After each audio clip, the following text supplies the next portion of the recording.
प्रकरण 3 त्रिभुज, जिसमें हम लोग प्रकीर्ण प्रसंग्रह 3 कर रहे हैं। और प्रकीर्ण प्रसंग्रह 3 का पहला क्वेश्चन देखते हैं क्या है। निम्नलिखित वह वैकल्पिक प्रश्नों के उत्तर दिए गए उत्तर में से सही उत्तर का विकल्प चुनिए। अब यहाँ पे देखिए आपको जो प्रश्न है उसमें 4 ऑप्शन दिए गए ABCD, उसमें से कोई एक ऑप्शन सही है। जो सही है वो आपको यहाँ पे सेलेक्ट करना है। तो जैसे यहाँ पे मैं आपको समझा के दूंगा, पर उत्तर डायरेक्ट लिखा जाएगा, क्योंकि आप जानते हो इसमें उत्तर डायरेक्ट लिखा जाता है। अब यहाँ देखिए त्रिभुज में 3 भुजाएं होती है, उसमें 2 भुजाएं दिया है, एक 5 दिया है, 1.5 दिया है। और बोला कि तीसरी भुजा इसमें से कौन सी नहीं होगी। तो इसके लिए नियम आपको क्या अप्लाई करना है कि त्रिभुज में किन्हीं 2 भुजाओं का योगफल तीसरी भुजा से बड़ा होता है। त्रिभुज में किन्हीं 2 मतलब 2 जो छोटी छोटी भुजाएं हैं उनको जोड़िए, वो बड़ी भुजा से भी बड़ा होना चाहिए, मतलब जो तीसरी भुजा है बड़ी वाली उससे भी बड़ा होना चाहिए। तो हम एक एक करके चेक करेंगे। जैसे यहाँ देखिए 1.5 है, उसमें 3.7 जोड़िए। अब 1.5 में जब आप 3.7 जोड़ते हैं तो आता है 5.2। अब ये जो 5.2 आया है, जब आपने ये 2 छोटी वाली भुजाओं को जोड़ा है तो 5.2 आया, जो कि ये जो भुजा 5 दी गई है इससे बड़ा है। 5.2 जो होता है 5 से बड़ा होता है, इसलिए यह हमारा जो है ये लंबाई हमारी सही है, इससे त्रिभुज बनेगा। ऐसे ही 4.1 में 1.5 जोड़ो, 4.1 में 1.5 जोड़ोगे तो आएगा 5.6 आएगा, और 5.6 भी 5 से बड़ा है। ऐसे ही 1.5 में 3.8 जोड़ के देखो, 1.5 में जब आप 3.8 जोड़ते हैं तो आता है 5.3, और ये जो 5.3 है ये भी 5 से बड़ा है, तो इसका मतलब ये भी सही है। तो ये तीनों मान सही हैं। अब चौथा चेक करते हैं। 3.4 और 1.5 को जोड़िए। 3.4 में 1.5 को जोड़ेंगे तो आएगा 4.9।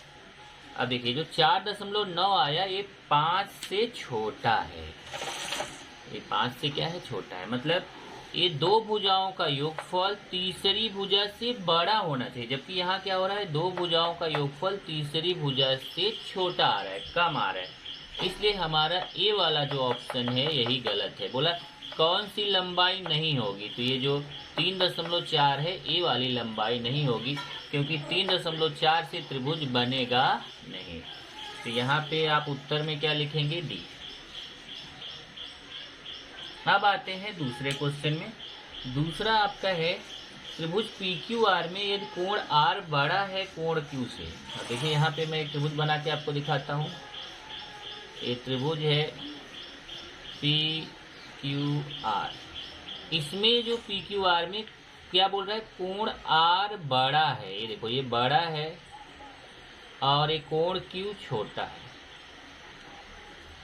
क्या लिखा है यहाँ देखो, कोण R बड़ा है कोण Q से, मतलब कोण R जो है वो बड़ा है, कोण Q जो है वो छोटा है। अब देखिए आपने क्या पढ़ा है कि बड़े कोण के सामने की भुजा बड़ी होती है, तो ये जो PQ भुजा होगी ये बड़ी होगी, और छोटे कोण के सामने की भुजा छोटी होती है। तो Q छोटा कोण है तो इसके सामने की भुजा जो PR है ये छोटी होगी, मतलब PQ भुजा बड़ी होगी, PR भुजा छोटी होगी। तो यहाँ पे देखते हैं कि ऐसा कहाँ है जहाँ PQ बड़ा दिखा है और PR छोटा दिखा है। तो यहाँ पे देखेंगे तो PQ बड़ा है PR से, PQ PR से कैसा लिखा है, बड़ा। यहाँ देखो PQ PR से छोटा लिखा तो गलत हो गया, क्योंकि PQ बड़ा है PR से। ओके, बाकी 2 ऑप्शन भी चेक करेंगे तो वो भी गलत है। कौन सा ऑप्शन सही है, बी वाला, कि PQ जो है वह PR से बड़ा है। तो बी वाला ऑप्शन अपना हो गया राइट। उसके बाद तब आते हैं नेक्स्ट तीसरा वाला क्वेश्चन है त्रिभुज TPQ में। अब देखिए मैं त्रिभुज बना रहा हूँ यहाँ पे, ये त्रिभुज हो गया TPQ। इस त्रिभुज में, त्रिभुज TPQ में कोण T दिया है 65 अंश। देखिए ए वाला कोण दिया है 65 अंश, कोण P 95 दिया है, ए 95 दिया है। तो हम जानते हैं किसी त्रिभुज में 2 कोण पता हो तो हम तीसरा निकाल सकते हैं। कैसे, त्रिभुज के तीनों कोणों का योगफल 180 अंश होता है, मतलब कोण T प्लस कोण Q प्लस कोण P, कोण P प्लस कोण Q 180 है। चेक करो जरा, कोण T प्लस कोण P प्लस कोण Q, कोण T प्लस कोण P प्लस कोण Q 180 है। मान रखिए T का मान 65 है, P का 95 है, Q का निकालना है बराबर 180। अब 65 में 95 जोड़ दीजिए तो 160 अंश प्लस कोण Q बराबर 180। 160 का उधर 95 करिए तो उधर जाके माइनस हो जाएगा 160, और 180 में 160 घटाएंगे तो कोण Q आ जाएगा 20 अंश। तो कोण Q का मान ये देखिए कितना पता चल गया, 20 अंश पता चल गया। तो इसमें सबसे बड़ा कोण कौन है, देखिए ये P जो है ये सबसे बड़ा कोण है, ये बड़ा है, और Q जो है वह सबसे छोटा कोण है। ओके, और ये मिडिल में है। तो इसका मतलब सबसे बड़ी भुजा कौन होगी, सबसे बड़ा कोण P है तो इसके सामने की TQ भुजा सबसे बड़ी होगी। फिर उससे छोटा कौन होगा, देखिए ये उसके बाद ये T 65 अंश है तो 65 अंश के सामने की भुजा PQ जो है उससे छोटी होगी, और सबसे छोटा कोण Q है तो उसके सामने की भुजा TP जो है वो सबसे छोटी होगी। तब ये चेक करना है कि कहाँ पे आएगा। तो यहाँ देखिए इसमें मतलब सबसे बड़ा TQ है, फिर उससे छोटा PQ है, फिर उस सबसे छोटा TP है। ओके, तो यहाँ देखिए PQ छोटा TP, मतलब PQ जो है वह TP से छोटा बोल रहा है। यहाँ पे देखिए PQ TP से छोटा, मतलब PQ को छोटा बोल रहा है जबकि PQ TP से बड़ा है, तो ये आपका गलत हो गया। यहाँ लिखा PQ छोटा है TQ से, PQ छोटा है TQ से, सही है। देखो यहाँ TQ बड़ा है PQ से, तो इसका मतलब PQ जो है TQ से छोटा है, तो ये वाला B वाला ऑप्शन अपना राइट है। बाकी ऐसे ही चेक करेंगे तो रॉन्ग आएगा। इसका मतलब यहाँ पे ऑप्शन कौन सा सही हो गया, बी वाला ऑप्शन जो है वो सही है। तो ये आपका उत्तर हो गया बी। इस तरीके से आपका ये ऑब्जेक्टिव टाइप के क्वेश्चन के आंसर है, जिसके डायरेक्ट आंसर आपको लिखने रहते हैं।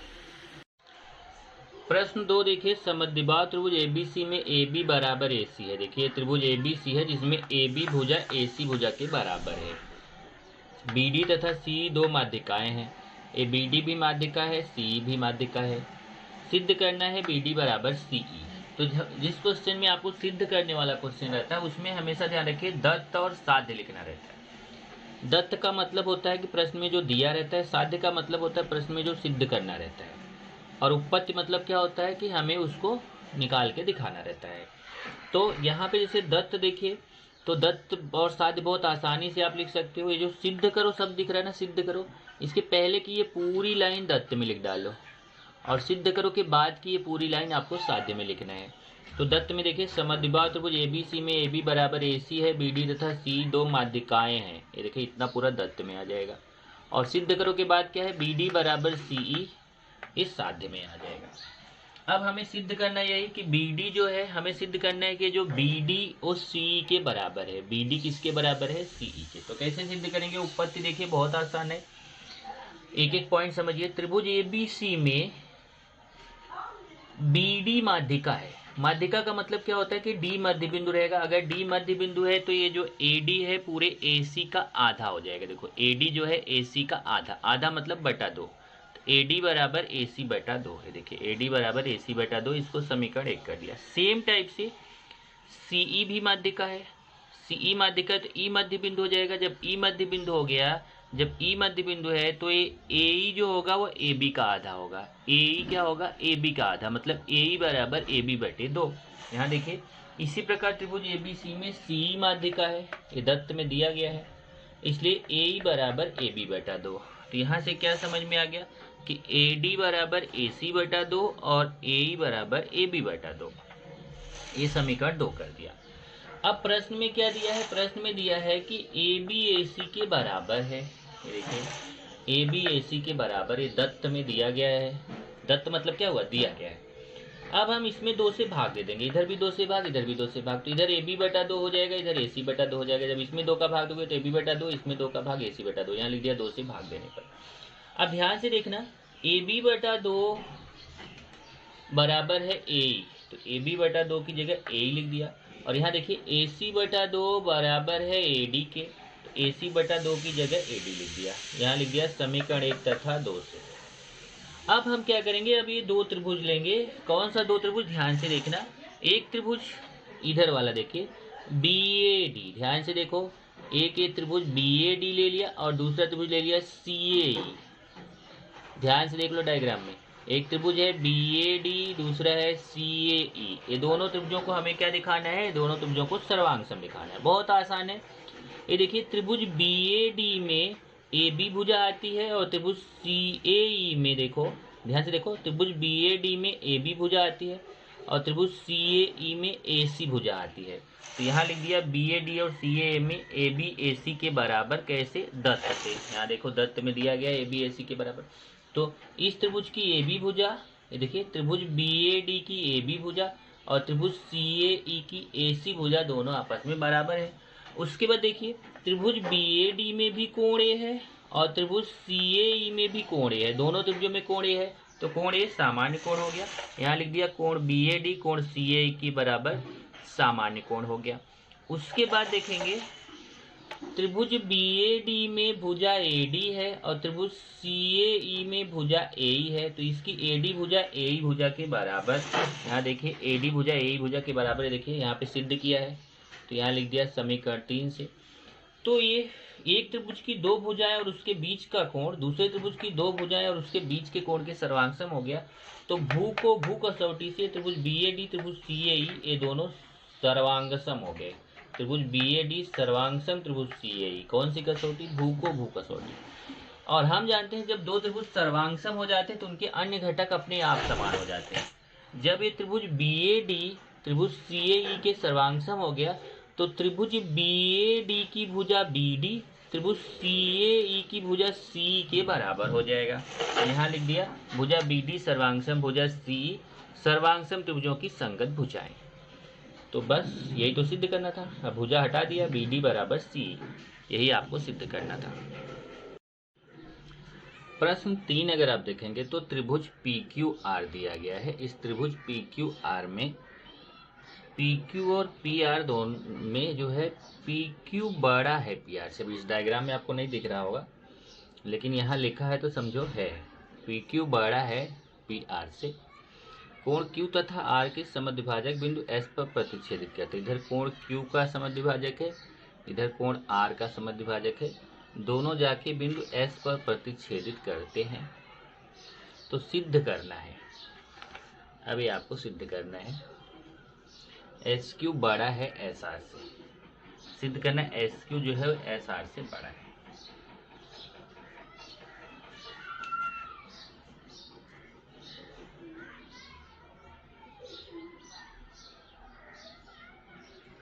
आप जानते हैं जब सिद्ध करने वाला क्वेश्चन रहता है तो उसमें दत्त और साध्य लिखते हैं। तो पहले इस डायग्राम को मैं थोड़ा सा बदल दूं तो बेटर रहेगा।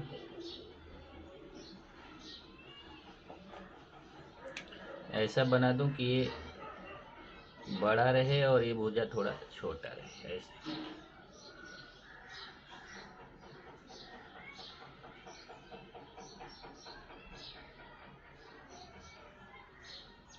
ये देखिए ये हो गया हमारा PQR।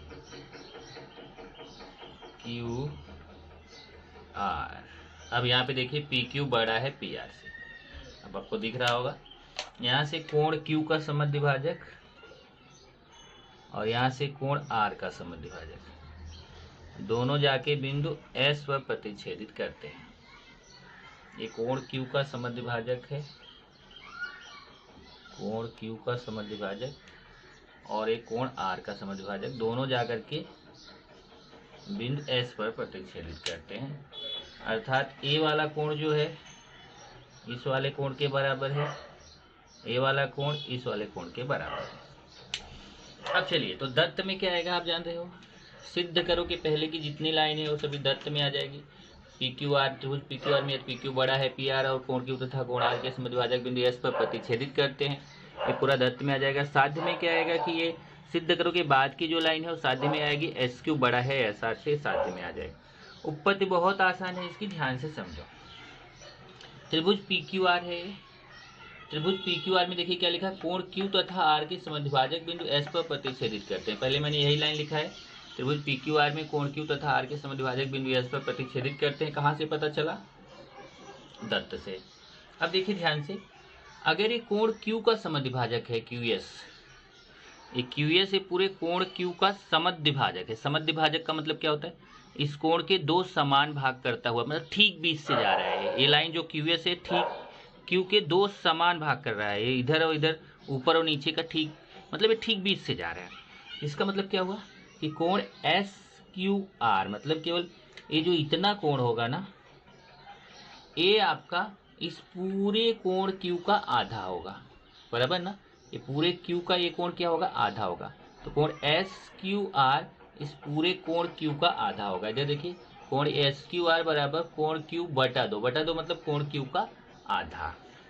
इसी तरीके से सेम इधर आप बोल सकते हैं कि ये वाला जो कोण होगा, ये वाला कोण एस आर क्यू, ये वाला एस आर क्यू, ये जो होगा ये पूरे आर का आधा होगा। ये देखिए एस आर क्यू, क्योंकि ये जो है आर एस जो है ना, ये कोण समद्विभाजक है, तो ये क्या करेगा?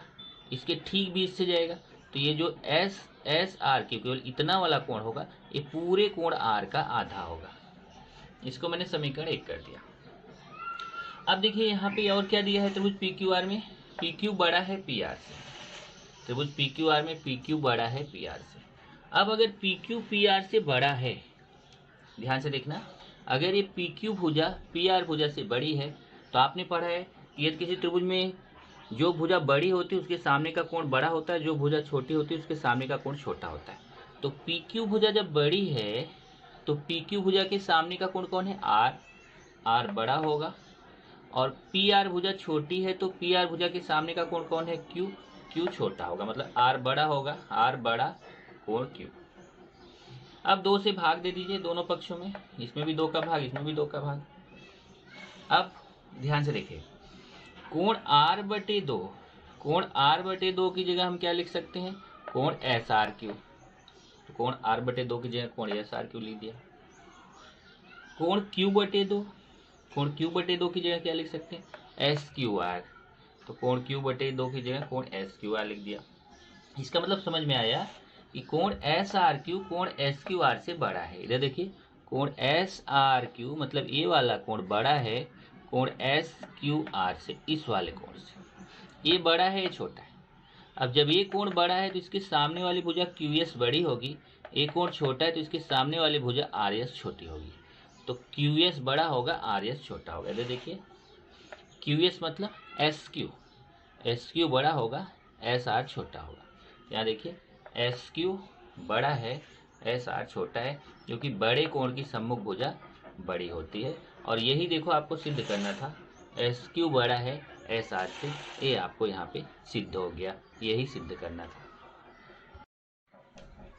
चौथा प्रश्न देखिए, आकृति में त्रिभुज एबीसी की भुजा बीसी पर बिंदु डी तथा ई इस प्रकार है कि बीडी बराबर सीई। ये देखिए त्रिभुज एबीसी है जिसमें बीडी सीई के बराबर है, समान चिन्ह भी लगाया हुआ है, देखो बीडी सीई के बराबर है, और एडी एई के बराबर है, एडी एई के बराबर है, इस पर भी समान चिन्ह लगाया गया है। सिद्ध करना है त्रिभुज एबीडी। ये देखिए इधर वाला जो त्रिभुज एबीडी है वो त्रिभुज एईसी के सर्वांगसम होगा, ये हमें सिद्ध करना है। फिर सिद्ध करने वाला क्वेश्चन है, तो यहाँ पे भी दत्त सिद्ध करो के पहले की ये पूरी लाइन लिख डाला इसके अंदर, दत्त हो गया, और सिद्ध करो के बाद की ये लाइन लिख दिया, ये साध्य हो गया। उत्पत्ति बहुत आसान है, ध्यान से समझिए। आपको क्या करना है, पहले बताना है कि त्रिभुज एडीई में, ये देखिए त्रिभुज एडीई है, इसमें एडी एई के बराबर है। कहाँ से पता है? दत्त से पता है। देखिए दत्त से पता है एडी एई के बराबर है। और हम जानते हैं यदि किसी त्रिभुज में 2 भुजाएं समान होती है तो उन भुजाओं के सामने के कोण भी समान होते हैं। हमने पढ़ा है समद्विबाहु त्रिभुज का प्रमेय। तो त्रिभुज एडीई में एडी एई के बराबर अगर ये दोनों भुजाएं समान हैं तो इस भुजा के सामने का यह कोण, इस भुजा के सामने का यह कोण समान होगा, मतलब ये डी वाला कोण ई वाले कोण के बराबर होगा। तो कोण एडीई बराबर होगा कोण एईडी के। ये देखिए कोण एईडी सर्वांगसम कोण एडीई, समद्विबाहु त्रिभुज के प्रमेय से।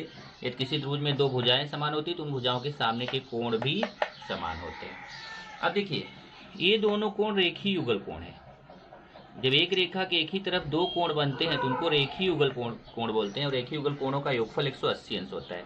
तो कोण ADE प्लस कोण ADB, ये दोनों कोण रेखीय युगल कोण है और इनका योगफल 180 अंश होगा। इसको समीकरण 2 कर दिया, इसको 1 किया था। ऐसे ही देखिए ये दोनों कोण हैं, ये दोनों कोण भी कैसे हैं, रेखीय युगल कोण है।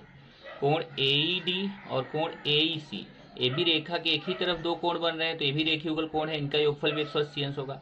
कोण AED प्लस कोण AEC, ये भी मिला के कितना 180 अंश, इसको समीकरण 3 कर दिया, ये भी रेखीय युगल कोण।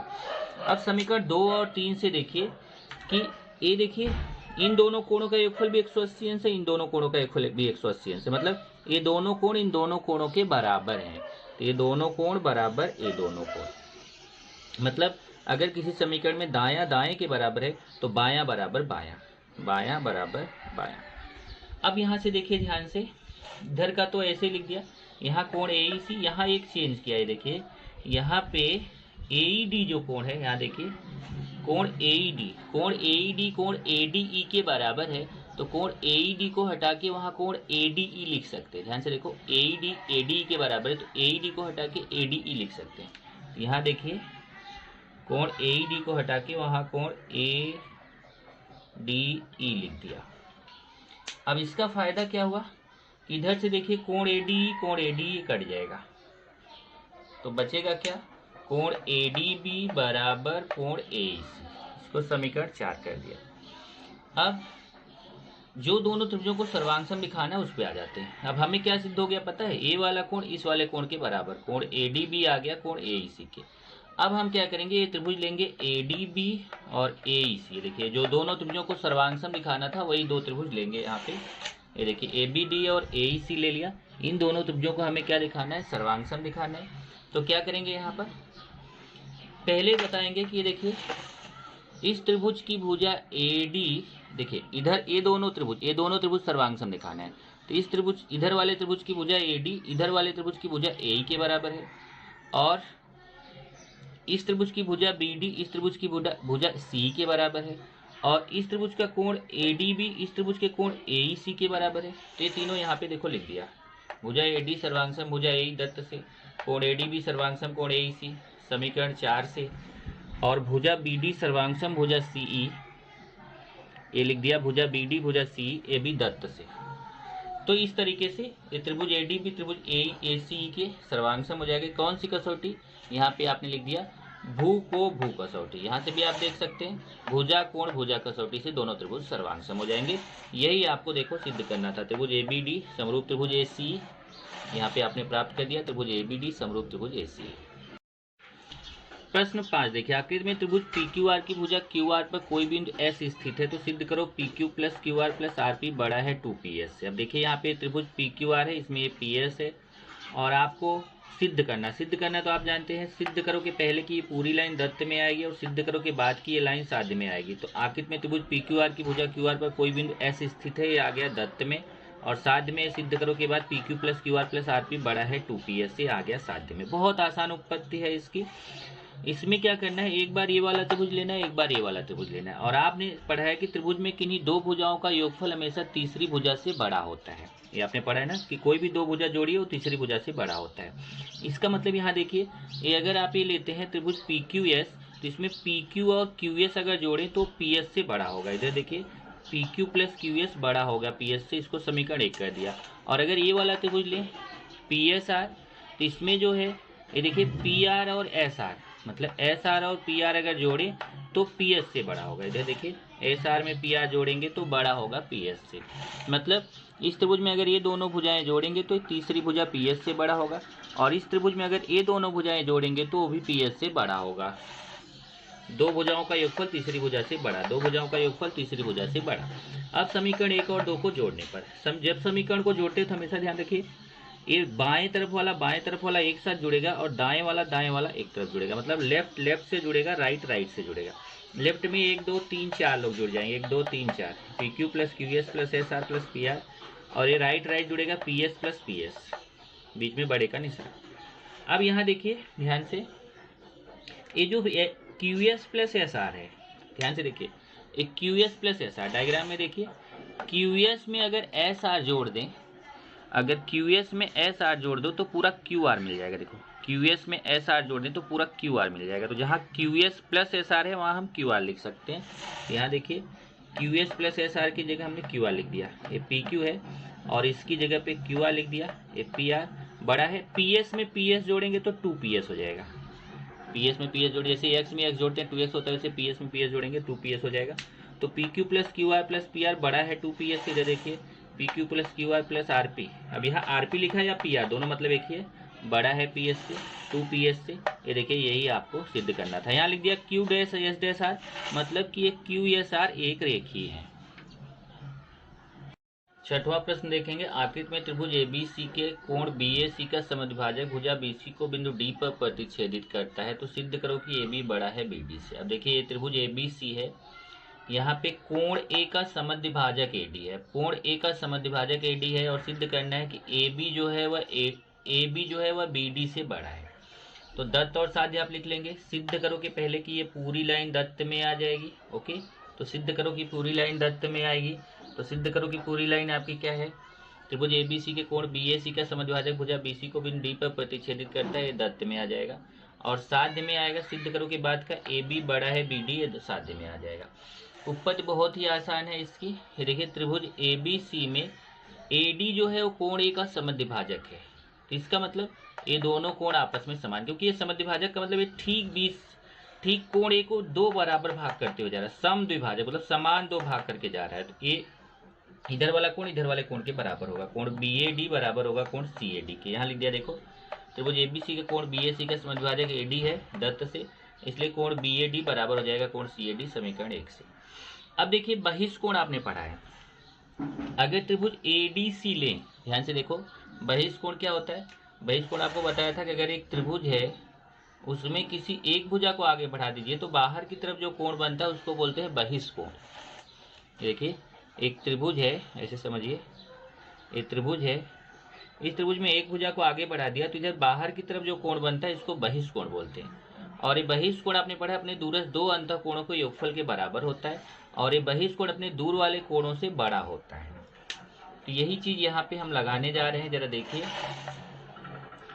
ये जो त्रिभुज है, इस त्रिभुज में आपका ये वाला जो कोण है ये बहिष्कोण है। ये देखिए ये कोण बहिष्कोण कौन से त्रिभुज का, त्रिभुज ADC का। अगर आप त्रिभुज ABD का बहिष्कोण लेंगे तो त्रिभुज ABD का बहिष्कोण A हो जाएगा, इधर वाला इस तरफ वाला, और त्रिभुज ADC लेते हैं तो इसका बहिष्कोण A वाला बाहर होगा।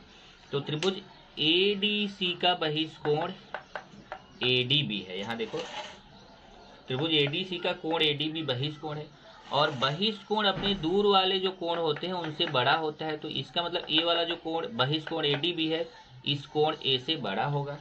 यहाँ लिख दिया त्रिभुज का बहिष्कोण अपने दूरस्थ अंतःकोण से बड़ा होता है, इसलिए कोण ADB बड़ा होगा कोण CAD के। देखिए कोण ADB इस वाले कोण CAD से बड़ा होगा।